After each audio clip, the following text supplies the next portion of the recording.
1970 Buick LeSabre. Well, it's coming along good. I guess somebody had a 68 like this, but they didn't like the color of mine, but I just tried to stick with as close to the original as possible. And this is the color I chose, royal blue metallic. I like it a lot. The car was blue when I got it.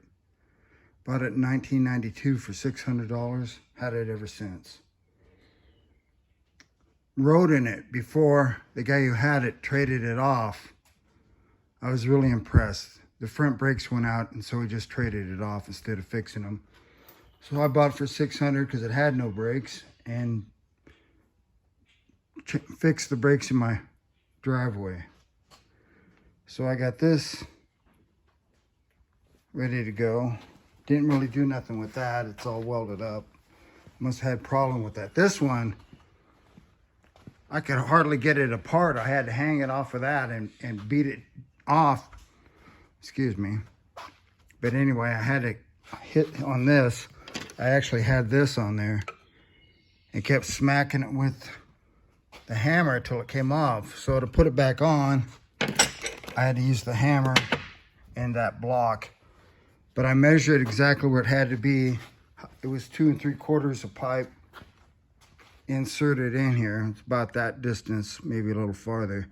It has to be just in the right place in order to line up with my, that may not be exactly where it was, but that's okay. Clamp system I got set up. So now we got the exhaust flange made up and it's on there. I already checked to make sure it's going to fit before I even put it back on here. And that should do a lot to... This side leaked because my flange was just, you know, you can see it was thin metal and it wasn't strong enough to hold this in place. But now it will be, because I put an extra piece in there. That kind of mimics the original. But this car was a single exhaust, and I had to, we'll see if I can find that. So you can see it, what I'm talking about on these things.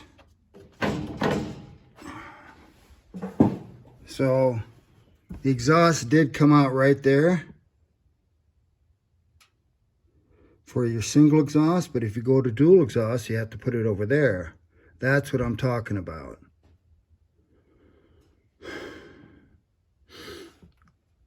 And this exhaust manifold is actually,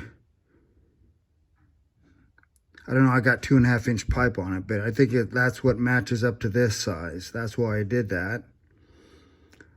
But it was kind of funny because, you know, the single exhaust, they actually choked it down to 1 7/8 inches. So just by opening up my exhaust with the, even though I'm using stock, you know, I didn't have to go to headers to do that, and adding the Holley 650, just those two things, which were pretty inexpensive to do, although I did have to pay quite a bit for a new carburetor. And there's a spacer plate, but this is a 4-barrel intake manifold. This engine has a lot of power. And with our new transmission, it should go pretty good. Hopefully this time around, nobody will borrow the car while I'm gone. But you know what they say, drive it like you stole it. And that's exactly what they did. I'm bending up my both rear rims in the process, but they always made sure to have the car back before I got home. In fact, everybody who's borrowed this car always makes sure to have it back. One time I got a call from a kid's dad. He was all worried that I was going to call the police on him.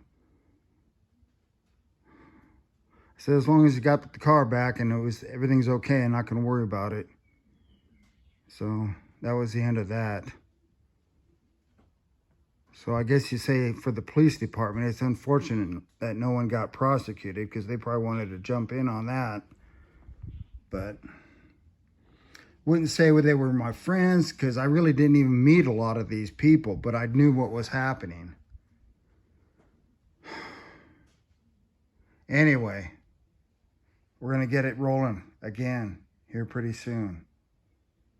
But this time I'm going to keep it someplace where I'm the only one who gets to have all the fun. But I doubt I'll be bending up any rims or anything like that. I'm a lot more worried about how long the car is going to last than how fast it goes at this point in my life.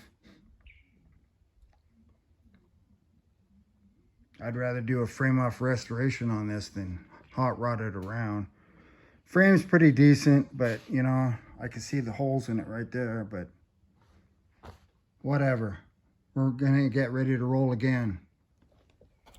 So this is John Rudy with Rudy Racing, signing off.